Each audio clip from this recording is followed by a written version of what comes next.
Autoimmune diseases వల్ల female fertility పైన ఏమైనా ప్రభావం ఉంటుందా? అయితే మన శరీరాన్ని రక్షించాల్సిన రోగనిరోధక వ్యవస్థ అంటే ఇమ్యూన్ సిస్టమ్ పొరపాటున తన సొంత కణజాలాలపై దాడి చేస్తే దీన్ని ఆటోఇమ్యూన్ డిసీజెస్ అంటాం. అండ్ ఫీమేల్స్ లో ఇది మోస్ట్ కామన్ దన్ మేల్స్. కొన్ని సందర్భాల్లో ఈ వ్యాధులు మహిళల ఫర్టిలిటీ పై కూడా ప్రభావం చూపవచ్చు. థైరాయిడ్, డయాబెటీస్ కూడా ఆటోఇమ్యూన్ అయి ఉండొచ్చు.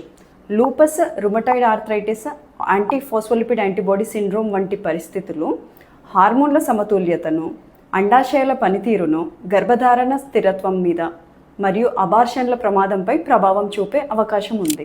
కొంతమంది మహిళల్లో గర్భం ధరించినప్పుడు రికరెంట్ ప్రెగ్నెన్సీ లాస్ అంటే రిపీటెడ్గా అబార్షన్స్ అవ్వడము లేదా ఐవీఎఫ్ సక్సెస్ మీద కూడా ప్రభావం కనిపించవచ్చు. అయితే ఆటోఇమ్యూన్ డిసీజ్ ఉన్న ప్రతి మహిళకు ఇన్ఫర్టిలిటీ ఉంటుందని భావించడం తప్పు. సరైన నిర్ధారణ, రక్త పరీక్షలు అనేక మంది మహిళలు సహజ గర్భధారణ లేదా ఐవీఎఫ్ ద్వారా విజయవంతంగా సంతానాన్ని పొందవచ్చు.